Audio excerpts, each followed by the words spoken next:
19세기 프랑스가 낳은 가장 위대한 수도자였던 샤를르 드 푸코는 태어나면서부터 부모님의 신앙을 따라서 캐톨릭 신자로 태어났습니다.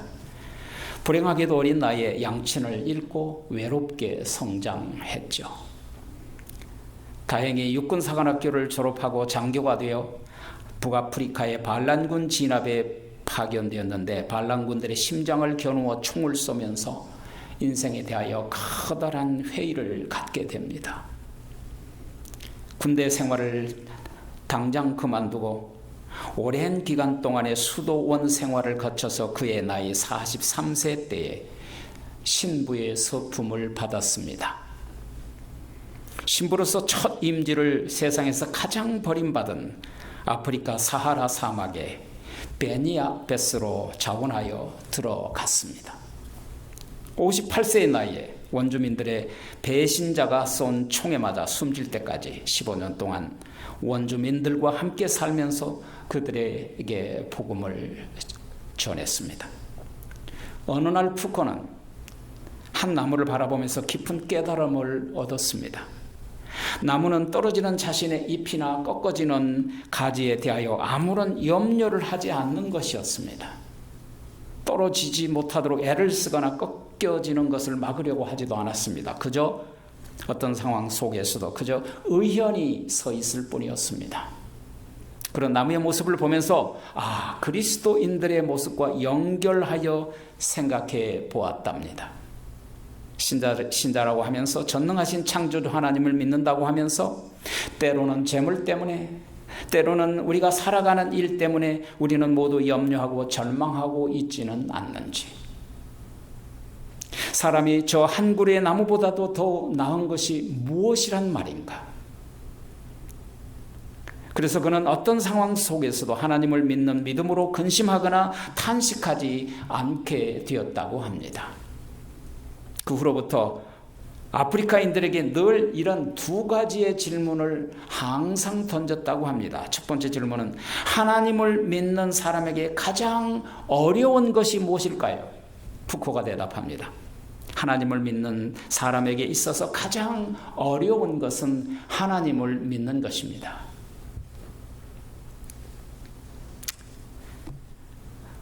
많은 사람들이 믿는다고 하면서 결정적인 순간에 믿지 못하는 경우가 너무나도 많습니다. 두 번째 질문은 하나님을 믿는 사람들에게 이번에는 가장 부족한 것이 있다면 그것이 무엇일까요? 그것도 역시 하나님을 믿는 믿음입니다. 정작 결정적인 순간에 믿음을 버리기 때문입니다. 우리는 다 예수님을 구주로 믿는다고 다 고백한 사람들입니다. 그러나 정말 우리는 얼마나 하나님을 믿고 있을까요? 어떤 환경에서도 진정 우리는 하나님을 향한 믿음을 가지고 있을까요? 결정적인 순간에도 하나님을 믿는 믿음을 지키고 있을까요?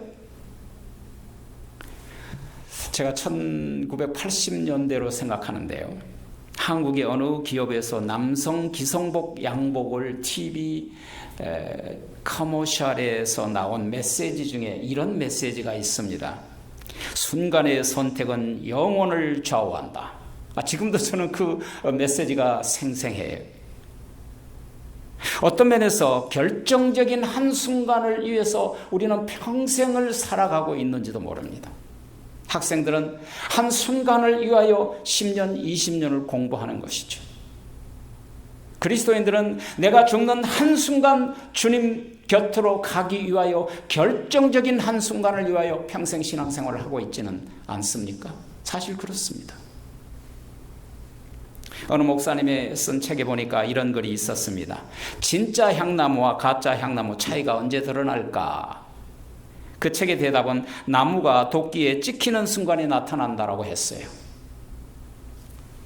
진짜 향나무는요, 찍힐수록 향기가 더욱 진동하지만 가짜 향나무는 아무리 찍어도 도끼 날만 상하고 힘만 들 뿐 향기가 전혀 나지 않는다는 거예요. 겉모습은 똑같아 보일지라도 찍힘으로 비로소 진짜와 가짜가 드러난다는 것이죠. 교회를 다니는 성도들의 겉모습을 우리가 진짜인지 가짜인지 잘 알 수가 없습니다. 그 사람이 장로이든 집사이든 어떤 사람이든 간에 우리가 겉으로만 보고 그 사람이 진짜 그리스도인인지 가짜 그리스도인인지 분별하기가 매우 힘들죠. 한 우리 안에 있는 양과 염소는 어려서 양인지 염소인지 구별하기가 힘듭니다.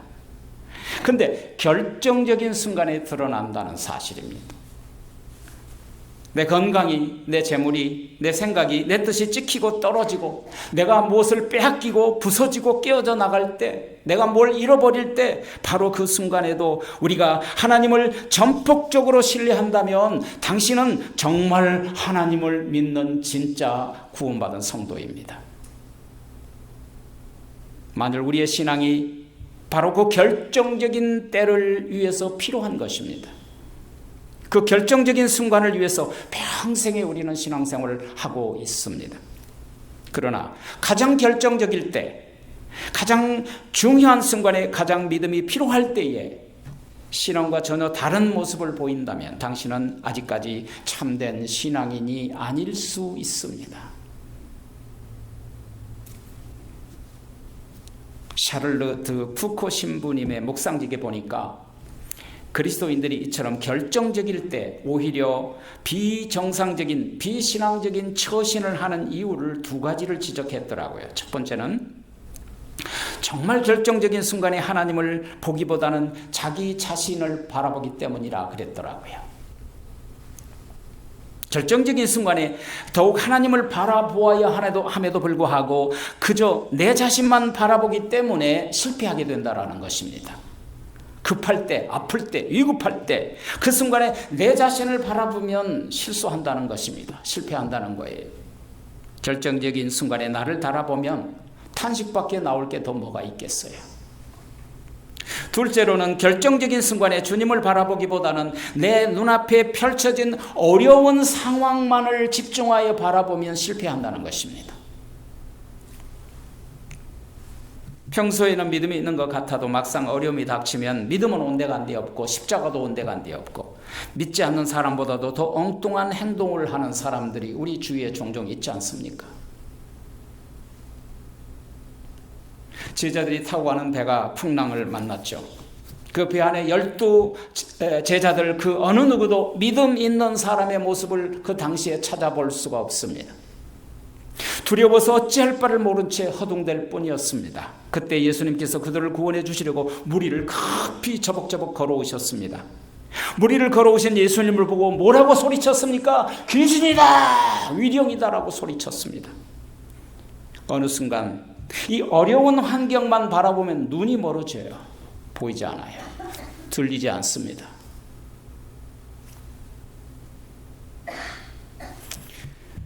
우리 딸이 직장 생활을 하면서 이 높은 이제 간부급이니까 밑에 사람들이나 이제 그 사람들이 많이 속을 썩인대요. 그러면 스트레스를 많이 받는다고 그래서 제가 그랬죠. 그럴 때는 먼 픽처를 바라보듯이 그 상황을 바라보아라. 그 상황에 함께 휩쓸리면 이성을 잃어버릴 수 있다. 그렇게 가르쳐 줬어요. 그랬더니 그렇게 하고 있다고 연락이 왔더라고요. 그 상황 가운데 우리는 어떻게 처신을 해야 할까? 물 위를 걸어오신 예수님을 보고 유령이라고 소리쳤지만 예수님께서 베드로를 바라보고 베드로야 물 위를 걸어오라고 하실 때 베드로는 물 위를 저벅저벅 주님만 바라보고 걸을 때 그는 물 위를 걸어갈 수 있었습니다. 그런데 출렁거리는 풍랑 바닷물결을 바라보는 순간에 풍랑이 무서워서 베드로는 풍랑 속으로 금방 퍽 허우적거리고 빠져버렸습니다. 참으로 적절한 교훈입니다. 바람 부는 환경과 풍랑을 바라보면 두려움밖에 무엇이 나겠습니까? 참 우리는 한 번도 경험하지 못한 일들을 자주 겪고 있는 시대 속에 살고 있습니다. 코로나 때문에 1년 동안 참으로 한 번도 경험하지 못한 그 엄청난 고통 가운데 살고 있는데 지난 한 주간 동안 텍사스에 불어닥친 한파로 우리는 또 한 번 경험하지 못한 일들을 또 겪고 말았습니다. 우리 힘으로 아무것도 할 수 없었어요. 어쩌면 앞으로 더욱 힘든 대환란이 오기 전에 우선 맛보기로 보여주시고 계시지 않나, 그런 생각을 저 혼자서 한번 해봤습니다. 만일 우리가 전능하신 우리 하나님을 바라보지 않고 어려운 상황만 바라본다면, 이런 상황 속에서 내 스스로 해결하려고 한다면 결코 고통과 좌절밖에 무엇을 찾을 수 있겠습니까? 많은 사람들이 가장 결정적인 순간에, 정말 믿음이 필요할 때 정말 추한 인간으로 전락해버리고 맙니다. 실패는, 또 성공은 결정적인 순간에 나타나는 것입니다.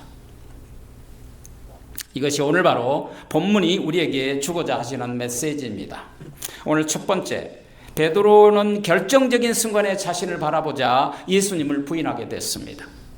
오늘 본문에서 우리에게 말씀하시는 핵심 메시지가 그런 것입니다. 주님의 제자였던 베드로가 예수님께서 잡히시기 전 예수님께 어떤 호언장담을 했는지 사복음서에서 모두 똑같이 기록하고 있습니다.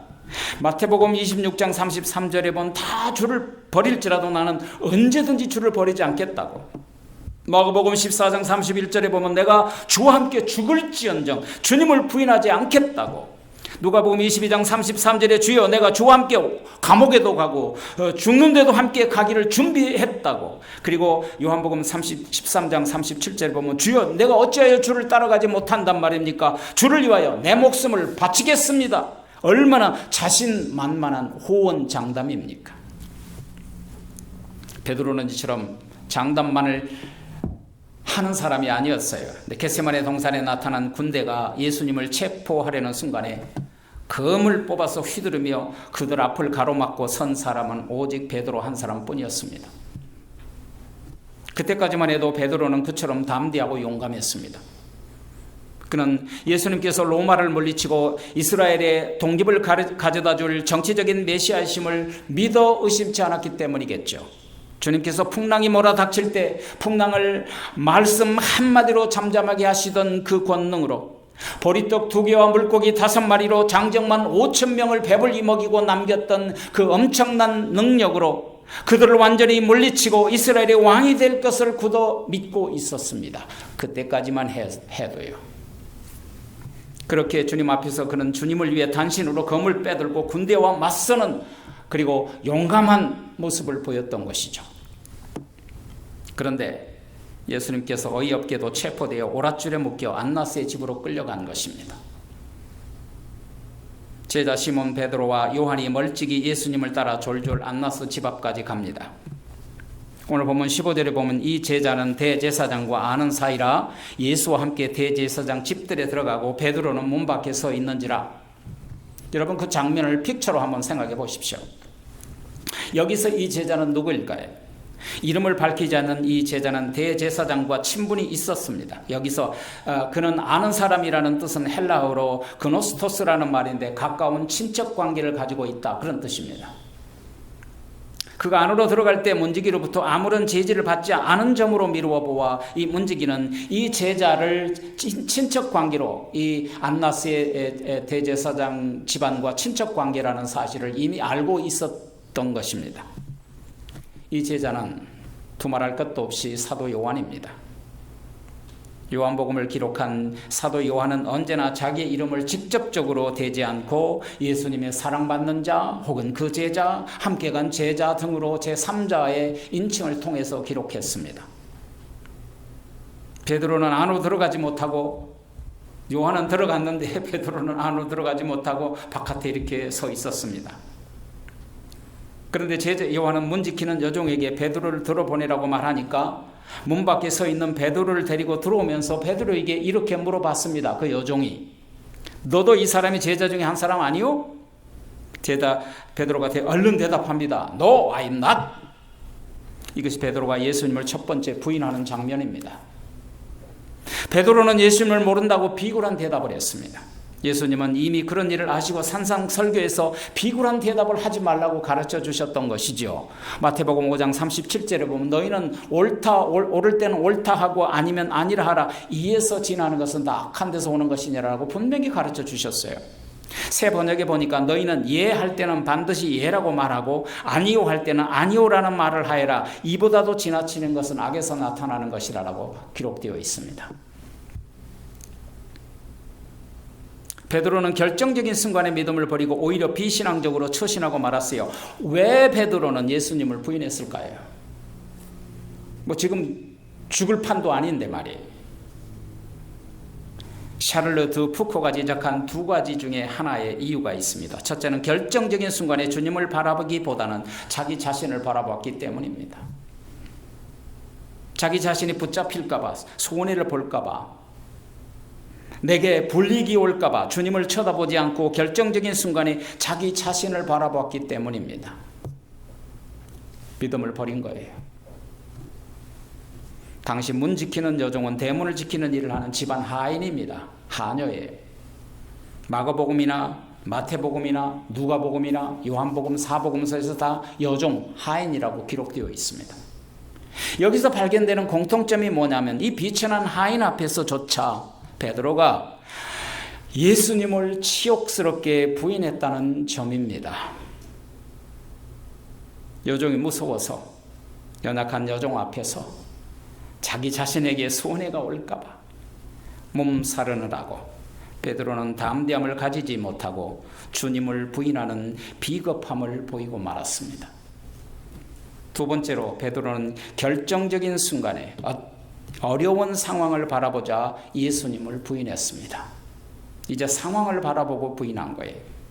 안나스가 예수님을 신문하기 시작하죠. 오늘 본문에 보니까 예수님은 안나스가 묻는 질문의 의도에 대해 이미 알고 계셨습니다. 그래서 안나스는 어떤 혐의를 잡으려고 했지만 예수님은 자기의 어떤 모든 행동이 은밀하게 행한 적도 없고 항상 공개적이었다고 밝힙니다. 어떤 모의나 의혹이 없다라고 말합니다. 내게 말씀 듣는 사람들에게 가서 물어보면 알 거라고 예수님이 대답하셨죠. 그러니까 안나스는 예수님으로부터 어떤 허점을 잡을 수가 없었어요. 그래서 자기 사위 가야바 대제사장에게 예수님을 오랏줄로 묶어서 보냅니다.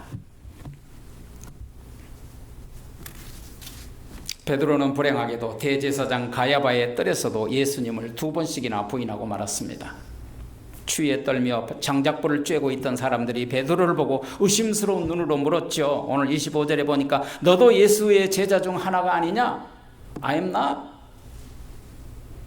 그런데 겟세마네 동산에서 검을 들고 대제사장이 부하 말고의 귀를 내리칠 때 곁에 있었던 사람이 베드로가 예수님을 모른다고 부인함에도 불구하고 베드로에게 다그치며 묻습니다. 내가 동산에서 내 친척 말고의 귀를 검을 들고 내리친 것을 내가 분명히 보았거늘 네가 정말 예수를 모른다고? 이렇게 다그쳤어요. 베드로는 더 이상 피할 길이 없었습니다. 막다른 골목이 이런 거예요. 그런데 예수님을 바라보지 않고 급한 상황만 바라보았습니다. 이때 베드로는 살아남기 위해서 예수님을 3번째까지 부인하고 저주까지 하고 말았습니다. 바로 그때 첫 닭이 울었습니다. 베드로가 왜 이렇게 되었을까요? 샤를르 르 푸코가 말한 것 같이 그리스도인들이 이처럼 결정적일 때 믿음을 버리고 오히려 비정상적인 처신을 한 2번째 이유 때문입니다. 그것은 주님을 바라보기보다는 내 눈앞에 펼쳐진 어려운 상황만을 바라보기 때문입니다. 내 앞에서 나를 화를 돋구는 사람만 바라보면 함께 무너질 수밖에 없는 것입니다. 참으로 적절한 지적입니다. 예수님의 말씀도 온데간데 없고 믿음도 온데간데 없고 다만 자기 눈앞에 펼쳐진 상황만을 바라보기 때문입니다. 그래서 순간적으로 예수님을 부인하고 믿음을 버리고 예수님을 저주까지 하고 말았습니다. 이게 도대체 무슨 일입니까? 그런데 3번째, 베드로는 결정적인 순간에 예수님을 바라보자 뜨거운 눈물을 흘리게 되었습니다. 드디어 예수님을 바라보았습니다. 지난 한 주간 내내 텍사스에 사는 우리들은 무서운 혹한의 환경에서 추위에 떨었습니다. 텍사스 역사에서 120년 만에 찾아온 혹한이었다고 합니다. 휴스턴은 영하 13, 14도까지 내려갔지만 달라스는 영하 20도 이하로 내려갔습니다. 한 주간 내내 눈이 녹지도 않았어요. 밖을 나가면 살얼음 같은 바람이 얼굴을 찢었어요. 수돗물도 끊기고 전기가 끊기고 아무것도 할 수 없는 나약한 인간 실존을 경험했습니다. 전기가 끊어지자 모든 것이 다 끊어지더라고요. 우리가 흔히 사용하는 인터넷도 TV도 다 끊어지고 배터리 차지를 할 수 없으니까 컴퓨터도 핸드폰도 다 끊어져서 그리고 와이파이도 끊어지고 데이터도 끊어지니까 여러분은 걱정스럽지만 기도만 할 뿐 전화도 드리지 못했어요. 음식을 만들어 먹을 수도 없었어요. 하도 추워서 성경을 읽고 기도하다 말고 도저히 더 이상 할 수가 없었어요. 내복을 찾아 입고 겉옷을 끼어 입어도 추웠어요. 밤에는 이불을 2겹 3겹으로 덮고 자도 발이 시리고 너무나도 추웠어요. 낮에는 우리 아들이 달라스가 여기보다 훨씬 좋지 않아서 가지 못했어요. 그래서 아들과 함께 자동차를 타고 한번 나가보자 갔더니 월맛, HB, 파마시는 열었는데 사람들이 200m, 300m 나르비로 줄을 서서 기다리고 있어요. 그 사람들과 같이 줄을 서서 기다리고 싶지 않아서 그냥 집으로 돌아왔어요. 문명의 최고 풍요를 자랑하는 미국 텍사스에 이런 일이 일어난 거예요. 물질의 풍요로움이 우리의 삶을 편리하게 해줄 때도 있습니다. 그러나 그것이 우리 영혼의 평안함과 영혼의 따스함을 보장해 주지는 못하더라는 것입니다. 오히려 우리의 영혼을 추위와 불안에 떨게 만드는 경우가 있습니다. 만일 우리 영혼이 평안하지 못한다면 우리는 이 세상의 그 무엇으로도 참된 평강과 행복을 누릴 수는 없습니다. 영혼이 잘됨 같이 범사가 잘되고 내 육체가 강건하기를 원하노라. 그 추위에 떨며 기도할 때 그 음성이 저에게 들려왔습니다. 너는 네 영혼이 잘돼야 된다. 그러나 내 영혼이 따뜻할 때는 영혼의 평안함을 내가 가질 때는 내 주머니가 텅 빌지라도 말할 수 없는 평강을 누릴 수 있다라는 것입니다. 하박국 선지자의 고백을 들어보십시오. 하박국 선지자 3장 17, 18절에 보면 비록 무화과 나무에 무성치 못하고 포도나무에 열매가 없고 감람나무에 소칠이 없으며 밭에 먹을 것이 없으며 우리의 양이 없으며 외양간에 소가 없을지라도 나는 여호와로 말미암아 즐거워하며 나의 구원의 하나님으로 말미암아 기뻐하노라. 할렐루야. 어떤 상황에서도 자기 자신을 바라보지 않고 어려운 환경을 바라보지 않고 그럴수록 여호와 하나님을 바라보았더니 내가 그 영혼이 즐거워하고 그 내 구원의 하나님으로 말미암아 기뻤노라고 고백한 선지자의 고백이었습니다. 베드로는 안나스의 뜰에서 활활 타오르는 숯불을 쬐고 있었습니다. 대제사장 가야바의 뜰에서도 역시 활활 타오르는 숯불을 쬐고 있었습니다. 그래도 그의 영혼은 조금도 따뜻하지 않고 두려웠습니다. 그 영혼이 추위와 불안에 떨고 있었습니다. 추위와 불안에 떨고 있는 영혼을 가진 자에게는 어떤 경우에도 참 평강과 참 만족과 참 행복이 있을 수 없습니다.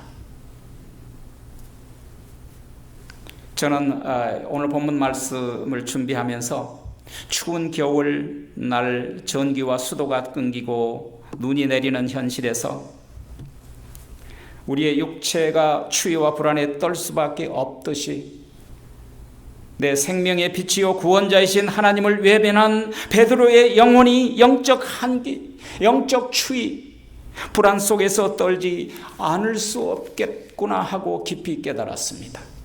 회개가 무엇입니까? 영적 추위와 불안에 떨고 있는 자신의 죄를 인정하고 하나님께로 돌아가는 것입니다. 거기서부터 영혼의 따뜻함이 시작이 되는 것입니다. 무엇이 신앙일까요? 내 영혼이 빛 되신 하나님 앞에서 내 영혼을 따뜻하게 가꾸어 가는 일이 신앙입니다. 그것이 신앙생활이에요. 온전한 신앙은 주님의 따뜻한 평안을 누릴 수 있습니다. 내 영혼을 따뜻하게 하는 것으로부터 참된 그리스도인의 생애가 시작되더라는 것입니다. 영혼이 따뜻한 사람만 다른 사람을 따뜻하게 해줄 수 있고요. 영혼이 따뜻한 사람만 어떤 환경에도 주님만 바라볼 수 있습니다. 베드로의 영혼이 추위와 불안에 떨고 있을 때 그가 한 일은 어리석게도 매우 어리석게도 주님을 부인하고 저주하며 욕까지 하는 그런 상황 가운데 놓이게 된 것입니다. 당시 그는 주님을 위해서나 사람을 위해서나 아무런 쓸모없는 무익한 인간으로 변하고 만 거예요. 우리도 그런 때가 있을 수 있다는 것입니다. 잘못하면요. 그런데 말입니다. 무익하던 베드로가 새벽 달기 우는 소리를 듣고 가야바의 대제사장의 집을 뛰어나가서 통곡하며 회개하며 가슴을 치기 시작했더라는 것입니다. 얼어붙은 영혼, 그래도 통곡과 회개는 불가능했지만 그래서 하나님의 닭이 우는 소리를 듣고 가슴이 뜨거워져서 뜨거운 눈물을 흘리게 됐습니다. 광야로부터 뼛속까지 스며드는 찬바람이 몰아치는 계곡이었지만 베드로는 그곳에서 가슴을 치며 뜨거운 눈물을 흘릴 수 있었습니다. 어떻게 그 추운 계곡에서 베드로가 뜨거운 눈물을 흘리며 참회하며 통곡할 수 있었을까요? 그 이유는 주님의 말씀이 첫 닭이 울기 전에 3번 네가 나를 부인하리라는 그 말씀이 기억났기 때문입니다. 그 말씀이 기억날 때 비로소 예수님이 하신 말씀과 예수님의 얼굴을 바라보게 된 것입니다. 주를 배반하고 부인할 때 안나스의 뜰과 가야바의 뜰에서 신문받고 있을 때 예수님이 신문당하는 등 뒤에서 배신하고 그리고 부정하는 베드로를 쳐다보는 그 눈빛을 바라보는 바로 그 얼굴을 바라보게 되었다라는 것입니다. 그 눈빛이 차가운 양심을 찔렀습니다. 네가 오늘 밤 첫 닭이 울기 전에 나를 3번 부인하리라는 주님의 말씀이 기억난 거예요. 여러분, 하나님의 말씀이 나를 기억시킬 때 나는 회개할 수 있는 것입니다. 주님의 말씀의 온기가 비열한 가슴에 회개의 뜨거운 눈물을 흘리게 만들어 줍니다. 주님의 따뜻한 사랑이 얼어붙었던 베드로의 영혼을 녹여주기 시작한 것입니다. 주님의 따뜻한 영혼의 온기를 가진 자만 말라붙어 있는 눈물샘이 터지며 회개의 눈물을 흘릴 수 있습니다. 양심이 깨어지고 뜨거운 주님의 온기가 없이는 어느 누구도 참회의 눈물을 흘리지 못합니다.